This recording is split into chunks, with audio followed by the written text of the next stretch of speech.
L. All night long. Yes.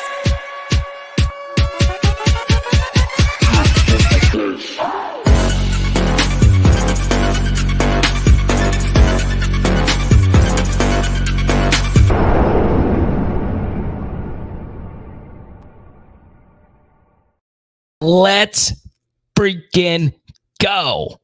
The Brian Kelly press conference, everything you need to know from what was a loaded press conference. So I'm looking at you if you're listening to this via iTunes, Spotify, or on YouTube, Facebook, anything like that. Please give this a share, 5-star review. And the big story is MEKHI Wingo more than likely out for the season. Now, I did see MEKHI Wingo tweet out that he will be back for the playoffs. I was very excited to see that. But obviously, he is one of the top 5 players on this team. He was one of the best players on last year's team. Got the number 18 uniform. And for right now, he had surgery on a lower body injury. And we're just going to hope that he is back for our playoff run. But Wingo is out. Some other injury news. Zy Alexander out for the Alabama game. He could also be out for a significant period of time. Emory Jones is back with the team. He was practicing last week anyway, so it's good to have him back as we get ready for the Chris Braswell and Dallas Turner show. But a big topic of conversation was Deuce Chestnut and Denver Harris. Brian Kelly yet again said that they were unavailable for the Alabama game, and I do not believe this is injury related. We have not really gotten any specificity, even though it was asked a few times. We still haven't really heard Brian Kelly get asked why they are out. What did they do? And Brian Kelly was also asked, hey, what is it like balancing short-term goals versus long-term standards that you want to set for your program? And Brian Kelly said, look, I have a 10-year contract. I thought that was funny. I really did. But honestly, if they aren't doing what they need to do off the field and on the field, they haven't really been all that good up to this point, I'm perfectly fine. I know that may be something that a lot of people disagree with, because a good bit of you, or I would at least say some of you, would say, hey, forget culture, forget all of that. It is code red on our defensive backfield. We need everyone we could get to play on the LSU secondary. I will say this, okay? Part of why I think Denver Harris and Deuce Chestnut are not back is because they have stunk, right?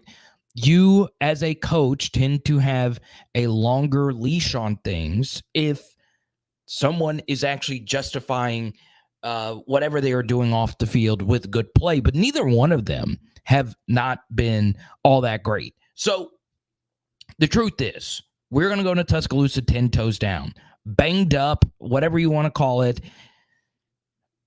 We're going to need Mason Smith to step up. Brian Kelly was asked about Jordan Jefferson. He also said Jordan Jefferson has been one of the best players on our team this year. Braden Swinson's going to need to step up. Paris Sheen's going to need to step up. We're going to need a lot of people to step up, more so in the secondary, if anything else, right? MEKHI Wingo is the best player we have lost to injury up to this point of the season, okay?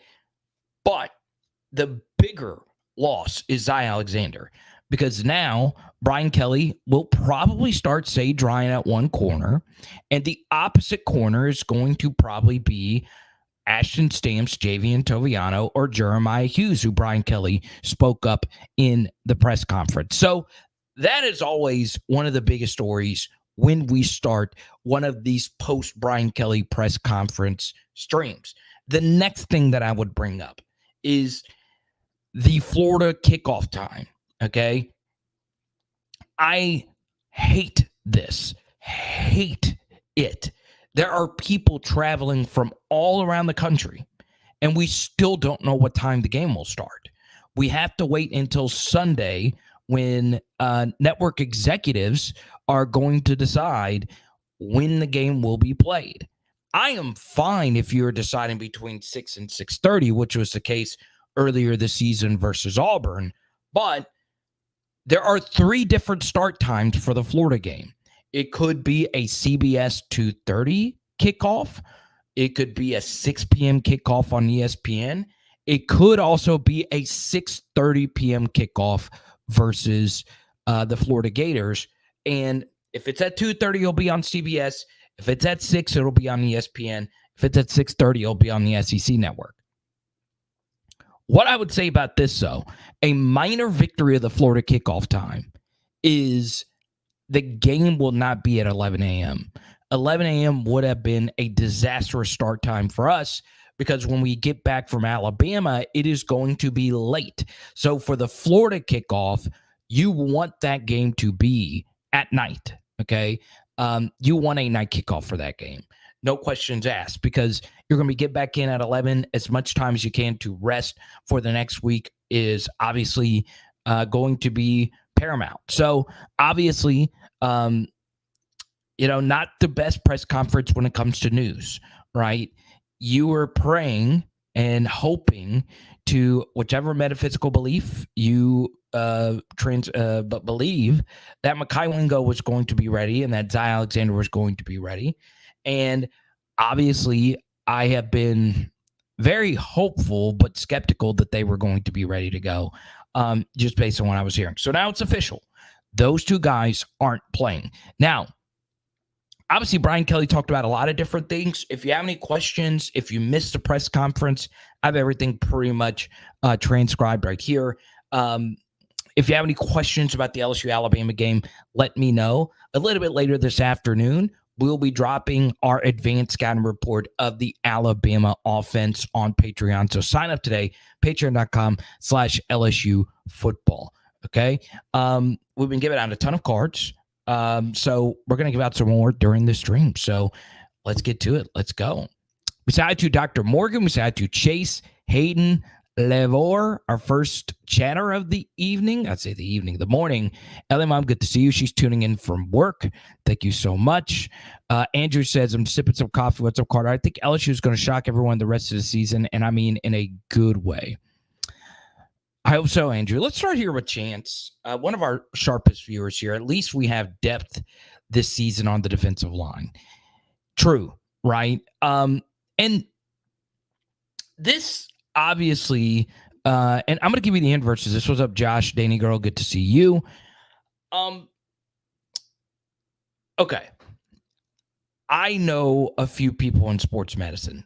I am not a doctor. Okay. I am not someone that could give you the ins and outs of sports injuries. Okay. We've seen a lot of them in the NFL this year. And honestly, in college football, the athletes are younger, but you still see quite a few injuries. So I'm not an expert on any of this, right? But what I will say about the MEKHI WINGO injury is I do want to do a deeper dive, and it's hard to get all this data, but I do feel if you play a high volume of snaps, those do tend to take a toll on you. Okay. Now, we don't know the exact moment of when MEKHI WINGO got hurt. Was it some guy cheap shotting him? We don't know. We don't know the full injury history.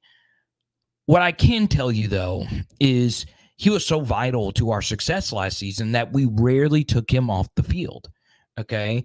And as we have mentioned plenty of times, during the end of the Orgeron tenure, we were not doing that great of a job developing some of the defensive linemen that we were bringing in. Okay. So Mason Smith got hurt.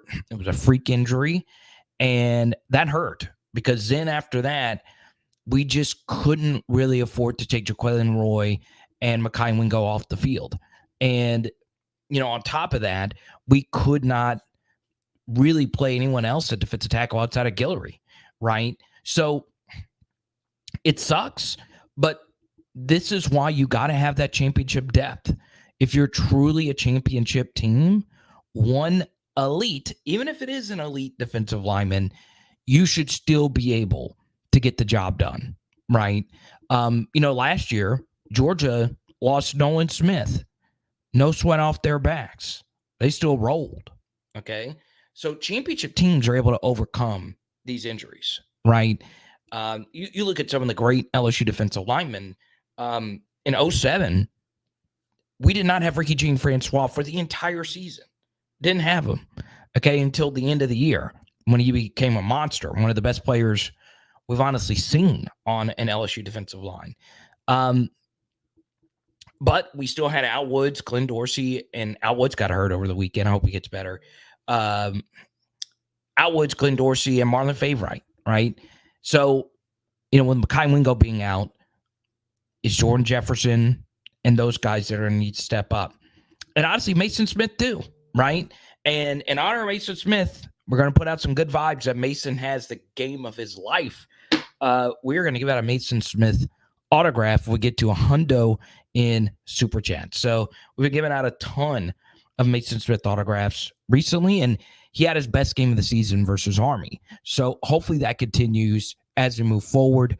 But understand that, when you play such a high volume of snaps at such a mentally and physically exhausting position like defensive line, you've got to have numbers, right? You just got to have numbers, right? Now, Wingo isn't just some number, right? He is, in theory, the number 18, the leader, one of the best players on the team, okay? But, I mean, we still should be able to find our way through it. And it's not only for the Alabama game. One thing Brian Kelly was asked about was about Jaden Daniels and it being a high-profile game versus Alabama. Brian Kelly said, look, we still got 3 games after this. We got 2 games after this versus top 15 recruiters, okay? So we're going to need our trench guys to step up big time, all right? We're going to need our trench guys to step up huge, all right? So, yeah, Dante, I hope everything turned out well. At least you are here. Good to see you. Casey says LSU by 10. All right. Let's take a look at the poll question. What was your all-time favorite Alabama win?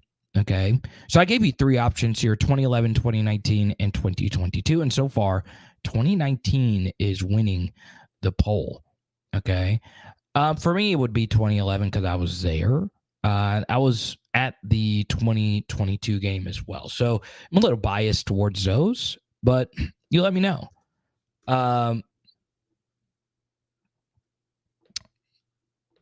And let's see here. Now, Forbes, it was bad. I mean, it's obviously, I get this, and this was a question that was brought up last week. Did we think Brian Kelly was bluffing on Wingo and Alexander? And I gotta say no. I mean, Brian Kelly just does not strike me as a guy that would do something like that, right? I don't think coaches who do that are doing something truly evil, right? I just don't think that that's really, especially going up against Nick, who he called and talked to for advice on taking the LSU job. I don't think he would do something like that. I really don't. So, yeah, I mean, it's wild, man. Absolutely wild. Now, next thing, and I want to go through a few other things that Brian Kelly brought up in the press conference. We do it every single Monday, okay? And we're just going to go through, and it's going to be some of the things that we've already gone over, but there's more of you jumping in here. But yes, it's important to note that the Zy Alexander and MEKHI Wingo situations are multiple weeks, right? The likelihood that Alexander is back for even Florida is very little. Now, here's a MEKHI Wingo tweet. He says, I'll be back for playoffs. We'll be focused. Okay, Brian Kelly, of course, rocking the Pandas today. Let's see here. A few other things. Obviously, it's on your screen right now. I'll touch on this again. Okay. I don't mind a 2-week notice on kickoff times, but 6 days is short notice, right? And I don't care. There's not really much of a difference with the 6 and 6:30 kick, but a 6 and 2:30 kick is pretty huge. Okay. Now I wanted to show you this right here.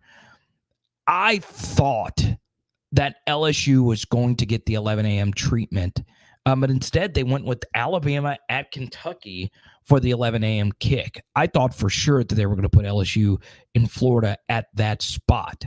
But yeah, CBS is going to decide one of these 3 games are going to be the CBS 2:30. Okay, Florida at LSU, Georgia holding Ole Miss, and Tennessee obviously hosting Alabama. Or not Alabama, Tennessee hosting Missouri, or Missouri hosting Tennessee, excuse me. So there you go. It's unfortunate, man. It's unfortunate. Not the big break, though, was not getting the 11 a.m. kickoff time. Okay. Now, next thing. All right. Yep, here's that would be pretty huge if he does. I'm not so sure if he does or not. That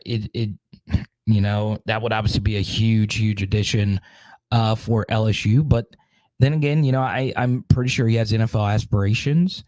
And he says, look, I have played so many college snaps. What if I come back to college and I get hurt again? So there you have it. Now, one thing I'll mention here, okay, and it's a question that was brought up here by Connor Plauché. All right. I do get a lot of Corey Raymond comments. A lot. I will say this. I understand Arkansas is getting a bye week before they have to play Florida. And Florida is coming off an emotional beatdown by Georgia. Okay. We've got to quit with the Corey Raymond stuff. I mean, we do, right?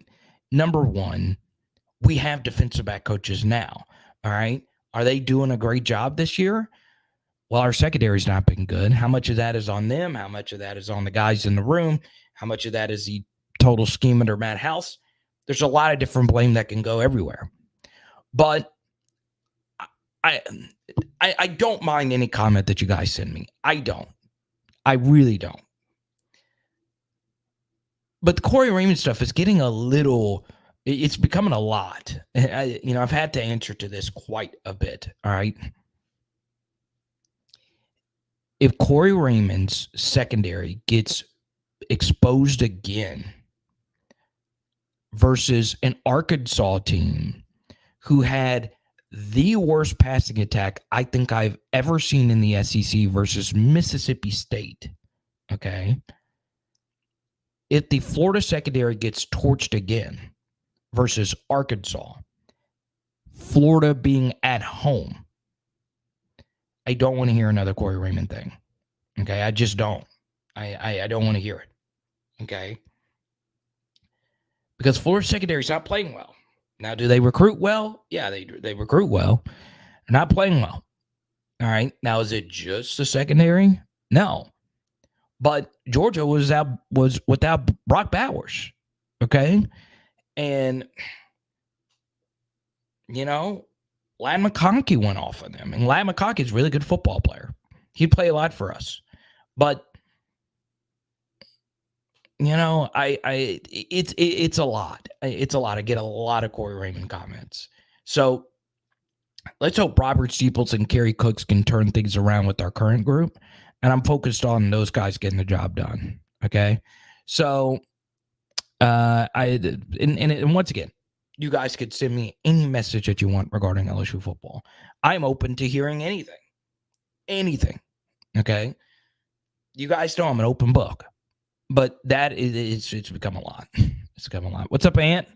Good to see you. I know he's happy about the Pellies. Epic Shorty, the winner of well, he's got to tell me what kind of card he wants. I've got a lot here.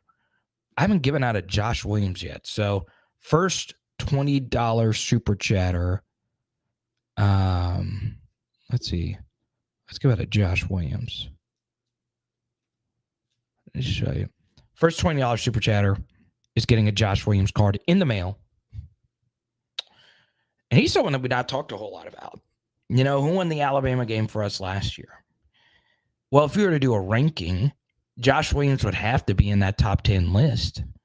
He had that epic 3rd and 7 run, had the huge block on Branch on the Jaden Daniels touchdown run versus Alabama. He also ran over Will Anderson, which never gets enough credit. He just ran him flat over. That was one of the clutchest running back performances versus Alabama since, I don't know what this was, since Clyde Edwards-Helaire had the most epic Alabama performance we've ever seen at running back. So could this be the Josh Williams game? Could this be the game where Alabama has nightmares of him trucking them, which was crazy considering he got hit harder than any running back I think I've ever seen in pass protection early in that game. So he got up and then started running them over, right?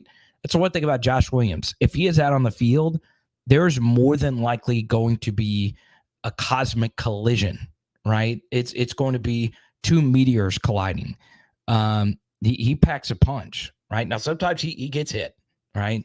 Last week versus Army, he got tackled by his arm. Right? He held hands with someone and he got flipped. He is such an exciting player. So I'm really excited to see what Josh can do. So, yeah, okay, there you go. Epic Shorty wants a BTJ card. I'm sending it to you. But, yeah.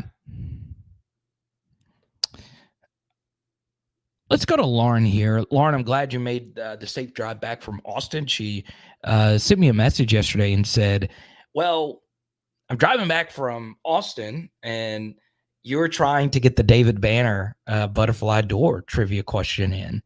I know Dante was a guy who actually got it right. But Lauren was like, I know this song. I was just listening to this on my drive back from Austin. Yeah, so this is going to be a big debate this week. All right. Is Brian Kelly trying to be too much of a moralist? All right. Because obviously going into this Alabama game with Sage Ryan, who has struggled, wasn't even playing outside corner before the season. Now he is our outside corner number one. And true freshman. That's where we are right now. Okay. And potentially LaTerrence Welsh. We'll see.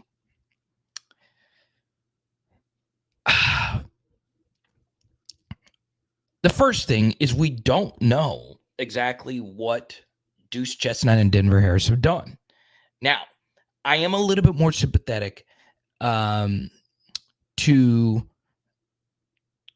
Deuce in a way, simply because Denver Harris has been so in and out, where Deuce Chestnut has just been out. But I cannot say this enough, all right?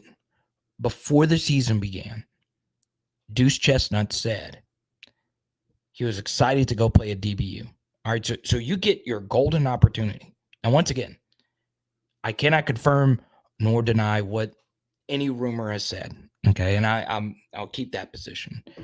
But if you get the golden opportunity to play DB at LSU, you've got to do what you need to do on and off the field, right? So much is going to be made about these guys just being mysteriously out. Folks, they weren't good, right? They were not good when they were there, all right? So to Lauren's point, it's not just a long-term thing. It's a short-term thing, right? You know, the good thing about Toviano and Hughes in particular is there's really no film on those guys, right? We don't know. It's kind of like the Family Guy meme, right? It's, do you take the it was like a boat or a car or whatever, or do you take what's in the mystery box? Okay. Well, in this case, this is, do you want a tricycle or do you want what's in the mystery box, right? So in this case, the tricycle is our defensive backs that have not played well. All right. And in the other case, it's the mystery box. Maybe the mystery box, maybe Jeremiah Hughes goes out there and plays at an extremely high level. Okay. I liked Jeremiah Hughes coming out of Vegas. I personally, just as a player, right? I've gotten to meet his parents. And, obviously they're really nice, awesome people. It's simple. Okay. This guy practiced against some of the best receivers every day. Okay. He played at as good of a high school program as you are going to find. All right. So look, maybe he's ready. Maybe Javian Toviano is ready. Okay. Okay. Well, yeah, I'll look at the messages. I haven't sent it out yet, so that's good. 2 or 3 not good as 1. Good to see you.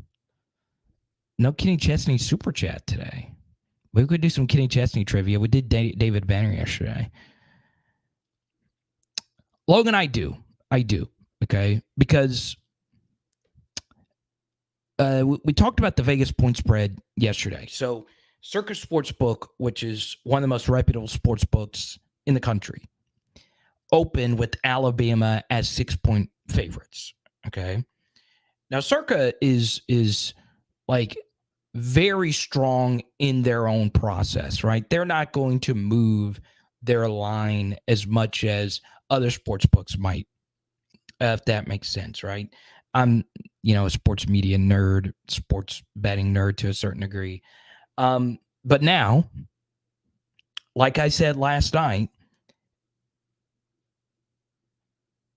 if you were in Vegas, ironically, we were just talking about Jeremiah Hughes, I would have gone to that sports book and hammered LSU +6 because I thought that was going to be the best number you're going to get. I've seen it down to 3.5, and I think it might close at 3. All right. Now, if it gets down to 2.5, that gets a little dicey from just an objective betting situation, but it is down. Okay. Now, what we need to do is let's see if the market determines if they feel Wingo and Alexander and those guys being officially out. Let's see if that changes things, right? Because this was an extensive injury report, right? Extensive. We got confirmation that 4 guys that were starters / key guys to start the year are officially out on defense. Will the sportsbook markets change at all? I've not checked Alabama's injury report. I normally don't get into that till, the Wednesday, Thursday live stream. So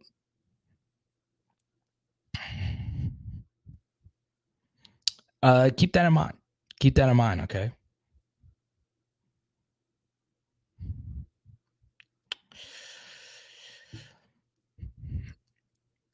Danny, I will address actually that in the Patreon. I'm actually working on something regarding that. So that'll be coming out later this afternoon with our advanced stats LSU defense versus the Alabama offense preview. That'll be dropping later this afternoon on Patreon. So go subscribe now, patreon.com/LSU football. Okay.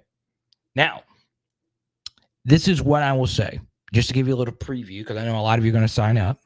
Once again, if you sign up, you get a Joe Burrow card in the mail from me. Okay. You send me your address and send it out.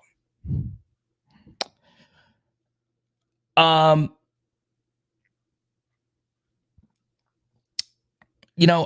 truly do believe one thing I would do if I were Matt House is, under any circumstance, do not let Alabama beat you over the top. Don't do it. Okay. What I would do is run a crap ton of quarters. I would run a lot of quarters and too high. Okay. Middle of the field, close stuff. Alabama's just killed that this year, right? You know, their deep touchdown pass to Arkansas was a miss when they rotated into a middle of the field close, and then the deep pass to Tennessee was kind of a mixture of things, right?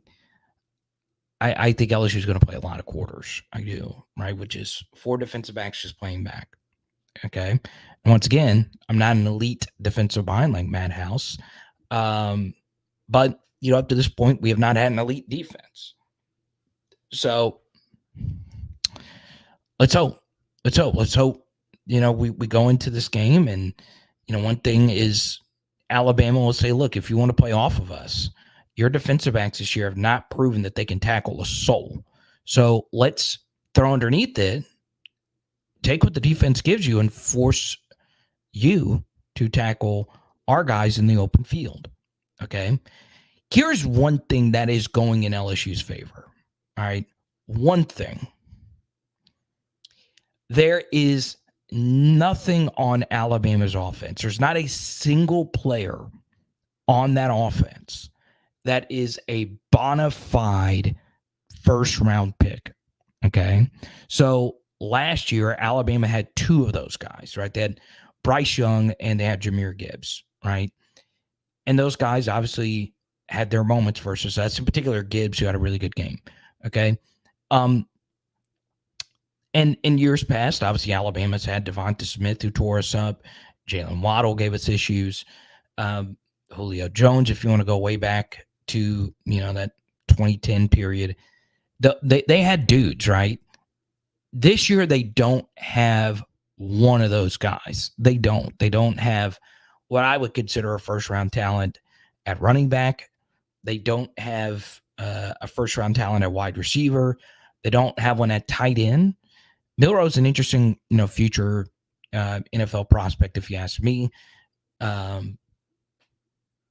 I don't know if I'd consider him a first-round quarterback at this point. And their offensive line, obviously, they got first-round profiles everywhere up there, but not anything, you know, truly spectacular. And they're relatively young, right? You know, Latham, I think, could be a first-rounder, but still.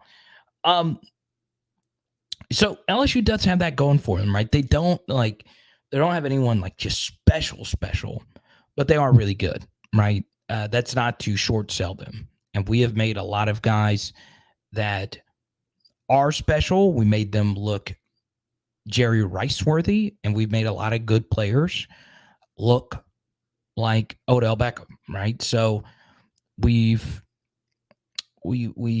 just got to do the simple things right. We got to do the simple things right. Okay. Yeah, Mason's going to be a big key, right? If we're going to play quarters, that means it's one less guy in the box. And honestly, Brian, you know, I think Mason's played well enough these last couple of weeks that, you know, in particular, Missouri game, he had some good moments. Army game, he had some transcendent moments, you know, going up against triple teams and still getting pressure. But that was Army. This is a big boy. So let's see if Mason has a game that we could see him have.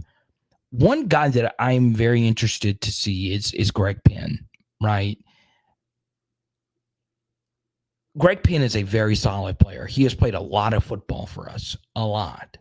But he, in pretty much every game, I didn't see one versus Auburn, but every game he is a primary inside linebacker.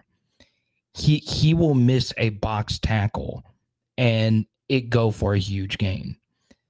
Obviously, we would like to eliminate that. He had a big miss one versus Alabama, where overall he played pretty fine, but he had a huge miss one, I think early third or early fourth versus Gibbs.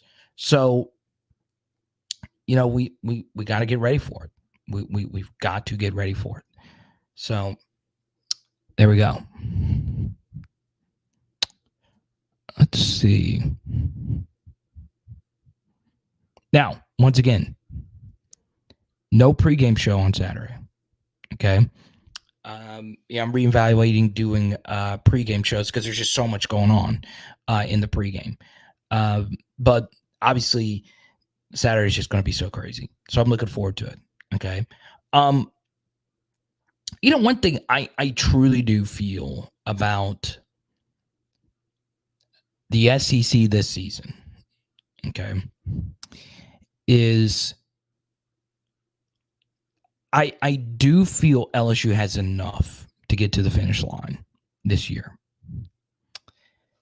I think at this point, though, with Wingo being out, with Zy Alexander being out, I said this before the Ole Miss and Missouri weekend, okay? I said the likelihood that we walk out of both of these venues with victories is going to be really hard to see, okay? Now, but no Wingo, no Zy Alexander, I do feel a little bit more comfortable, ironically, even though we have more top 15 recruiters coming up.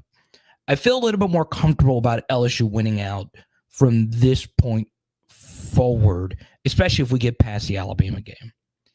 But it's going to be very hard, okay? So I understand that, on here and in the Discord and just in general, we have been talking a lot about playoff scenarios, okay? At this point, it's going to be very hard for us to even survive the season without losing at least one more game. It's going to be very hard, okay? Florida's not a bad team. They're not a good team, but they're not a bad team, okay? Give Billy some credit getting that team where they are now. Texas A&M's not a bad team. They're not a good team, but they're both top 15 recruiters. And obviously A&M's going to have a little extra spice versus us, considering we're stealing their recruits right in front of their eyes. Okay. So yeah, it's going to be tough. It's going to be really, really, really tough to get through it. Okay. Now, here's what we're going to do. In the next 5 to 10 minutes, I'm going to answer as many questions as we possibly can. Obviously, if you super chat, we go straight to it. Once again, first $20 super chat, we'll get a Josh Williams card in the mail. Shipped out a bunch of stuff this morning. So, yeah, let's see. Yeah, at this point, he's probably out, but he did say if we're in the playoffs, he will be available. Okay? When we make the playoffs, we will be available. I love that confidence. Let's go. Let's go. But at this point, I feel like LSU will beat Alabama. I do. I think they've just not seen an offense like ours. Okay. Now, Tennessee's offense is really good. They have, to me, the best play caller in the SEC. They've got great skill guys. They've got, to me, the best group of running backs in the SEC right now. One of which is Louisiana native Dylan Sampson. They're really good. Their offensive line, of course, is good in part because of the system. But the issue for Tennessee versus Alabama was Joe Milton sucked. He just sucked. Okay. He missed too many throws to go on the road and beat them. Okay. Now their defense is better than LSU's defense. And their defense overall had a good game. They really did. I mean, they held them to 7 points in the first half. But the guy that they struggled stopping was Burton. Burton was a really, really, really good football player for them. Okay. You might not like him. Okay. He's not really my cup of tea, but he's playing at a high level right now. Let's go to LE88. Carter, can you project all our secondary starters on Saturday? I like that. Saturday. I guess if the Saints played on Saturday, they would call them Datterdays. Get a guess who Datterdays? Okay. Now, we'll go through this one by one. The safeties are pretty much locked in. It's going to be Major Burns and Andre Sam. Sage Ryan will start at one of the other corners, and the other corner is, I would think that it's going to be LaTerrence Welsh. I do. But if I were LSU, I would start Stamps. I would. But then again, do you really want to start Ashton Stamps when he's been out for forever? Okay. Yeah, I think it's a little late week of to do something like this. But during the bye week, I would have brought up the idea that I brought up all season. Okay. Try a wide receiver there. Okay. So many of these guys play two ways in high school. Go through your roster to see who all play two ways in high school and see if one of them could play corner. Okay. I think it's to that point. But that's a long shot. Obviously, those guys in that room have a better idea of their DBs than me. So I don't think you could do that this week, though. I really don't. But yeah, I think it'll be Welsh. I do. Now, do I think that is good? No, I would start Stamps. I would start Stamps. Okay. Here's the thing with Welsh. When the ball is in the air and we need to make a play, he's as good as anyone on the team in making plays on 50-50 balls. All right. The issue for him has just been open field tackling. Special teams, it's shown up some. And in the Ole Miss game, it showed up. Now, in his defense, nobody tackled well in the Ole Miss game. But the issue is he struggles in space in that aspect of the game. All right. And, I could argue that that's the most important job of a DB is tackling, right? Because if you miss a tackle, you're oftentimes going to be out in a lot of space and you're going to be in an open field tackling a faster player. We've just got to make tackles. Let's go here. Do I expect to see more Mason Taylor than we have lately? In the passing game, you could, right? So, if Nick goes into this game and says, "Look, I know Mason Taylor killed us last year, but we want to go into this game not getting beat by Malik Neighbors and Brian Thomas Jr." You take a look at where Alabama's defenses have been vulnerable. Tennessee was hitting their tight ends. They should have had actually tight ends catch 3 touchdowns that day, right? One was stopped on a missed holding / really good pass deflection by an overhang linebacker. Another was just a blatant miss by Joe Milton in the first half in the red zone. So that forced their second field goal of the game. And then right before halftime, they hit their tight end versus a zero blitz on a little pick play. So, yeah, and you look at the Arkansas game, Arkansas's backup tight end, Ty Washington, had a pretty good day. So you could see Mason involved a little bit more. I do want to make one thing clear as well. Mason is playing well. Yes, he's not putting up Antonio Gates, Travis Kelce numbers, but he's playing well. He knows where he needs to be at all times. He's blocking really well. There was a really good play versus Army where, he was one-on-one in a blocking assignment. So,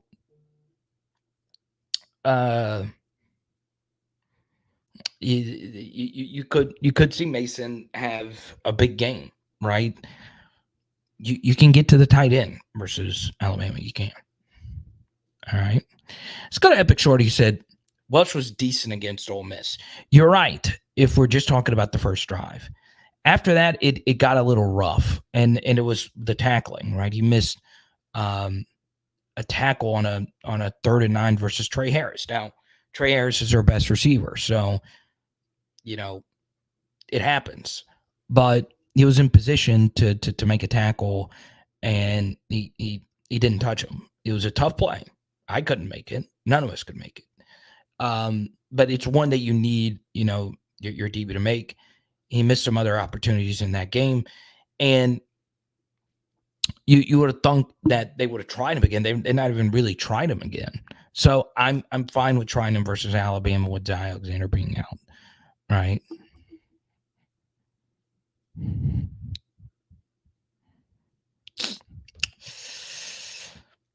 Yeah, Jay Madison, true, right? Obviously we'll touch on that next week, but it's a really good point though. The sign of a good coach is not getting the team up to play Alabama. If you can't get up to play Alabama, you're just not meant for this, right? I would like to think all 96 of you watching this wouldn't need a Hall of Fame coach to get your blood flowing for the Alabama game. That just shouldn't happen, right? But there is something called the Bama hangover. It's just out there, right? The week after you play Alabama, things are you're a wounded duck, per se, right? So last year we played our worst football after the Alabama game, right?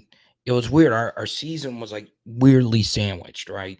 Beginning of the season, we did not play great football. We were able to survive, some good wins.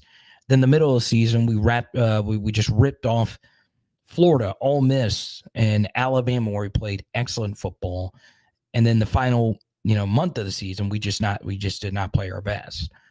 Where this year, we've been really good on the offensive side. Elite, transcendent, all-time good on the offensive side. It's just what the numbers say. Don't shoot the messenger here. And then on the defensive side, we have just been one of the worst LSU defenses we've seen. But yeah, it is important. We're going to need, no matter what happens versus this Alabama game, to continue to play at a high level. So yeah, let's hope we do. I didn't think we'd get a Manny Netherly reference. I love it, Ant.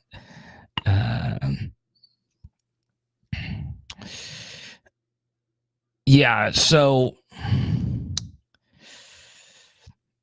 it just has been. I mean, we missed some versus Army that we should have had. I don't know what to say. You really, at a former LSU player, tell me this about tackling. Really, what all can you do? Of course, you can practice it more, right? And practices have gotten softer, per se. I mean, there's not as much hitting in practice as it was back when, we were playing high school ball and we were doing Oklahoma drill every day, beating our brains in, which probably wasn't smart, right? It's part of the reason why I had a 2.7 GPA at LSU, and I'm also just naturally not that smart of a person. But yeah, the tackling has just not been good this year. And it's got to get better. It's just all there is to it.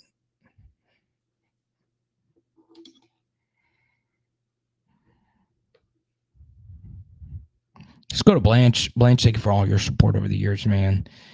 Yeah, I think we'll play a lot of too high. I think we'll play a lot of quarters. Okay. I think we will. What's going to be interesting is how much split field stuff are we going to do? Okay. So let's see. I want to make sure I don't want to. If you asked a question earlier and I don't even know who this is. She's asking, why don't we have a start time for the Florida game? I don't even know who that is. We've touched on that. And who was that? I don't even remember who that was. Who in the hell takes a photo in a Bronco? Right? What the heck is that? Just shameful behavior. Shameful.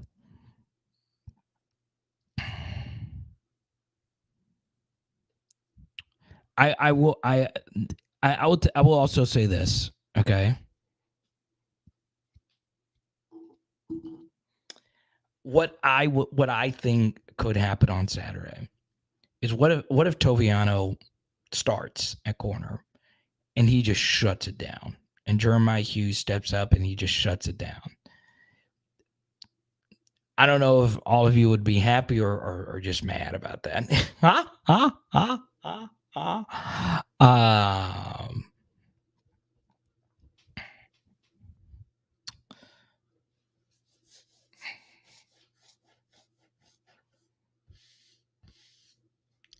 Now, I do have one final thing here. Okay. Notice, and I saw Dr. Morgan get all cozy with some of her new PHL gear. It is getting chilly. It's about to be gumbo season. We do have the hoodie I'm wearing right now for sale. PowerHourLSU.com/shop. Get you some, okay? You buy 2 hoodies, I'll send you a Malik Neighbors card. So get after it. Okay? PowerHourLSU.com/shop.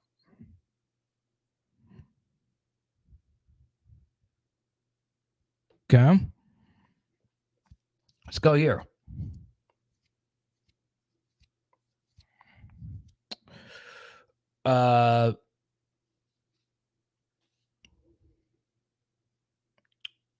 I haven't said anything positive about the defense. No, I think the defense has played better. Right? I do. That's good. Is this the roast the fans Carter segment? No, it was some irony for Haley. There you go. Brett takes an L here. Wholly expensive merch. Okay, Brett, just don't get it. I mean, that's all there is to it. I mean, you go to any rock concert, you're going to get a $65 hoodie. And if you saw how much these things cost, and you got to pay the web bill and all that stuff, shipping. So just don't get it, Brett. But then again, I've never seen you comment before, and that's always the case. First time commenters they're always hating on me. They're like, "Hey, you shouldn't charge this." Okay, then don't support. That's fine. Okay, that's fine. It's all good, man. And anyone that gets stuff, normally I send extra stuff as well.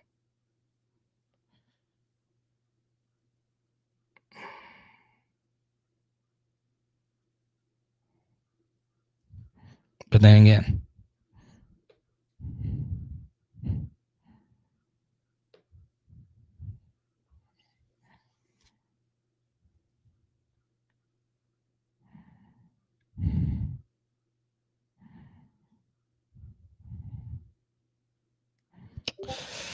Neighbors and Thomas getting doubled all game.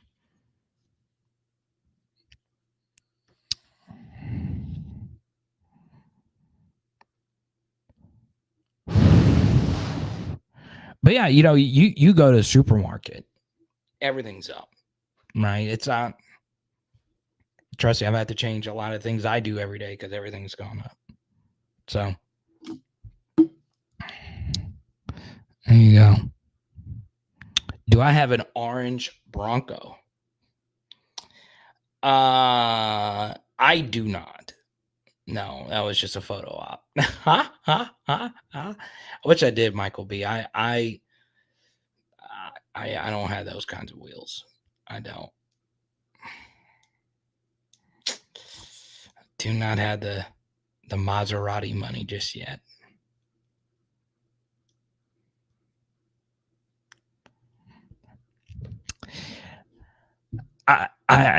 Dude, BTJ had a few reps versus Kool-Aid last year that were really good.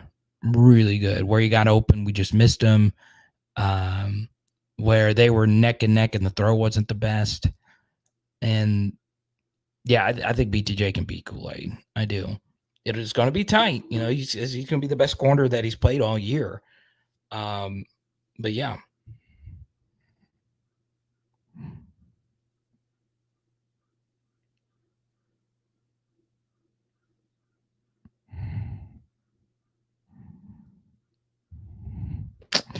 Yeah, Jordan.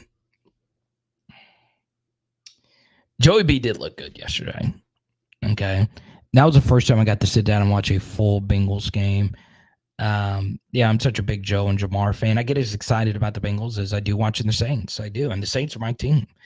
It just brings back so many good memories. And I was happy to see Joe fully healthy and being himself. And what did Jamar say? Wait we should have just kept Joe out until week 5, week 6, and see right now, he's fully healthy and just killing it. I mean, he was so freaking good. Even got some Clemson QB draw action in there. So shout out to Joey B. And shout out to the Saints getting the dub. Rashid Shaheed is a baller. I love it. I wish you would have stuck with number 89, though. Switching to number 22. 22 is not a receiver number, baby. Should have stuck with 89. But there you go. Now, don't forget, this was a really good live chat. I really appreciate each and every one of you. Okay? Please go join the Patreon. I'm going to be dropping my breakdown on Jermaine Burton, Isaiah Bond, all those guys today. Okay, it'll be coming out a little bit later this afternoon. And I do have 3 keys that I would do defensively going into this game versus Alabama's offense. It's getting better. Okay, so there you go. We'll see you.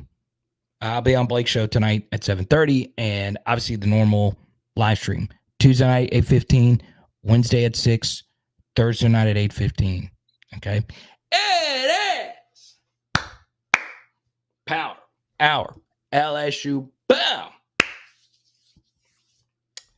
And tonight we are doing.